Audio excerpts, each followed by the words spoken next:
Hey Redditors. Things are pretty rough now. It's been 5 years since I divorced my wife. It was a stressful but necessary decision. My wife was cheating on me with my cousin. During this entire time, she neglected me and my son. He was 10 back then. I do not believe in violating someone's privacy. Never had and never will. I just happened to witness my wife's affair with my cousin with my own eyes and ears. So I was outside the States. I had to go to Paris for a 1 month business trip. Initially, there was too much workload and I barely had time to myself. Luckily, I finished most before the time. We completed everything in 2 weeks and spent the next week on travel and tourism. I bought several trinkets for my family and friends. I told my wife I wouldn't be back until May 24th, but we finished early and came back before the expected date. We returned to the States on May 21st, a day before our 15th wedding anniversary. By the time I got home, no one was there. It was quite convenient because I wanted to surprise her, so I hid my suitcase under the bed because I do all the cleaning so she won't suspect. I wanted to throw a surprise anniversary party, but I knew I wouldn't manage in such a short time, so I called my friends and they helped me organize the whole thing. While preparing the venue for the party, I also handed out the trinkets I bought for them. Finally, everything was exactly how I wanted it to be. I went back home to pull a prank on her. Instant idea. I was about to set up the prank when I heard two voices, all too familiar, on their way to our bedroom. I didn't want to spy, but I couldn't contain the urge to hide somewhere, anywhere. Time was running out, and hiding in the closet wasn't a good idea. We recently installed a changing room divider so that we could change clothes behind the screen without either of us necessarily leaving the room. It looked like a mirror, but it was glass, and the one standing behind the screen could see through it. I decided to hide behind the screen. The door opened with a loud bang, and my wife walked in with another guy, nearly tripping on the way as they were passionately kissing each other. I couldn't believe my eyes, and I couldn't look away either. She was cheating on me with my cousin. They were giggling and laughing, quickly discarding each other's clothes. I could hear the sound of fabric tearing and a thud as they fell on my bed. I turned around, not daring to watch any further. I couldn't handle the betrayal, but I could still hear my wife moaning and screaming, clearly enjoying it. That 1 hour was nothing short of torture. After they finished, they talked about how dumb I was and how she pretended to be in love with me. She was bored and needed someone more wild and passionate than me. They were reminiscing about how they wanted each other the moment they met. The conversation continued till they fell asleep. I seized the moment and silently tiptoed out of my bedroom and left the house. The next day, as planned, one of my friends brought my wife to the venue blindfolded. She was about to get the surprise of her life. If only you could see the look on her face when I brandished the divorce papers and threw them at her face. Her shock and confusion quickly turned into disappointment. My friends have always warned me to be careful with this woman. If only I had listened to them. Even they believed my wife became a better woman by marrying me.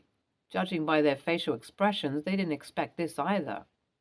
Eventually, my wife and my cousin dragged me to court and he made false accusations about domestic violence against me. It was a long and tiring battle, but we won.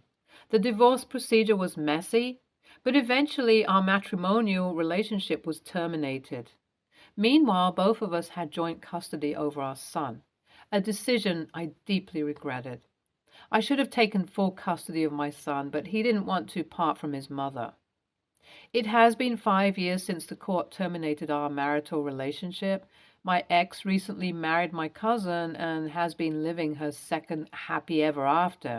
After divorcing her, I thought that finally we will live a peaceful life without her toxic presence. I guess I was wrong. Over the years, my ex-wife became very controlling, as my son said. He has a girlfriend whom my wife didn't like. She is a sweet, innocent girl who truly loves my son, but my ex thinks that she lacks class, as if she is classy herself. Either way, there was still time for my son to turn 18, and I didn't want another messy court matter, so I decided to wait till my son became a legal adult. It was my son's birthday. He finally turned 16, and we threw a huge party in his honor. My son specially requested I not let his mom and stepdad know about the party. He received birthday wishes from both of them on WhatsApp, and that's it. About the party, it was amazing to bond with my son's friends. They think I'm a cool dad, which is sort of the greatest compliment I could get from teenagers. Some of his friends stayed the night at our house, including his girlfriend, while the rest of them went home. A few days later, my ex-wife's new husband, I refuse to call him my brother, stormed in and insulted me for not inviting them to an important event like my son's birthday. A few minutes later, my ex-wife got out of the car and joined her husband to humiliate me. My neighbors were intrigued by the heated argument and tried to take a peek. They threatened to turn my life into hell and took off. Eventually, what I didn't want happened. My ex-wife's new husband dragged me to court again. My son was on a camping trip from their school and wouldn't be back for a week. I didn't want to cut his trip short. It was difficult to manage everything in court due to my son's absence, but my lawyers convinced the judges to wait for a week. I'm still waiting for my son to return home so the nightmare would end quickly. Update 1. Hey everyone, my son is back now and the next hearing is scheduled after a few days. I have a principle of not letting my personal life affect my professional life, but I can't. My friends and my colleagues are really supportive and they have been trying to help us in whichever way they can. My boss has lessened my workload for now, but in exchange for working extra hours once this matter is resolved. My son has his exams next month, but he can't study properly. He is playing a lot of video games to keep his mind away from all these, a coping mechanism, as his therapist says. His girlfriend recently visited our house to spend some time with my son, but their conversations seemed cold. I could see that the girl was trying her best to cheer my son up, but he behaved rather rudely with her. He broke up with her on the doorstep and asked her to not bother him anymore. After my son stormed inside, she started crying. I came out of my hiding spot and consoled her. She understood that he needed space. She is mature for her age, and told me that she would come back when he decides to reach out. Update 2. Hey guys, tomorrow is the day. Final court hearing, and I'm very nervous. I don't want to lose custody of my son. We are on thin ice as it is. My son came to my room yesterday. I couldn't even look at his face without feeling devastated, but I masked my sadness. He has lost a lot of weight and is barely keeping his balance. He looked so pale and there were dark circles around his eyes. These days he barely touches food. He has lost his appetite. He doesn't want to go to his mother and says that he would rather die than go there. Being a father, listening to my son wanting to die is the worst thing I could ever hear. I know that my ex-wife and her husband are going to use this to their advantage and say that I am neglecting my son. Even if my son says something, they would twist it up and paint me as the bad guy. Sometimes I ask myself, how can a mother be so mean and reckless to her son? He is her biological son, for God's sakes. I always thought that she was tough on him so he could become a better human being. I doubt that now. My lawyers and personal investigators are currently searching for evidence against the couple who is trying to destroy us. Update 3. Hey guys, I have news for you. We have won the case. Everything was exactly how I imagined it to be. My wife took advantage of my son's pale appearance and accused me of abusing him. It was worse than I expected. My son was stammering throughout the confession and her lawyers used it against me. We were almost losing and the judge was about to give his final verdict when something happened. My son got up from his seat and, in a loud voice, accused my ex-wife's husband of attempting to murder us. He told the judge how his stepdad manipulated him into staying silent or else he would harm me, which he is already doing, and his girlfriend. That explains why he was behaving so coldly with her. My son further confessed how he heard his stepdad talking about seizing my property by planning our accident. My ex-wife stood there stunned by the confession. The expression of betrayal on her face was so genuine that I felt pity for her. My son didn't know that he accidentally turned on the voice recorder on his phone and it recorded a part of his conversation where he was explaining how to kill us. That was enough evidence to charge him. As for his mother, we decided to sever ties with her and filed a restraining order against her. Well, that was it. We got rid of their toxic presence in our lives for good. The procedure was long and exhausting, and we did it. Thank you, Redditors, for being with me throughout this journey. It has been wonderful having your love and support.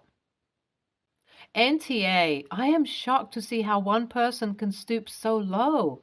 My God, he was dangerous. Thank God you guys are safe. NTA, I would like to say both of them harmed you and your son mentally. Your ex-wife was way too selfish to take care of your son. Restraining orders take a lot of time to come into force.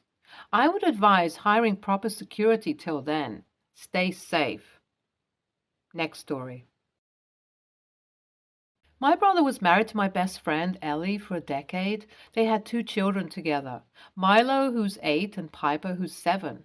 Ellie was diagnosed with cancer 3 years ago and passed away almost a year later. The kids were 5 and 6 years old. My brother met Danny after a few months and began dating her soon after.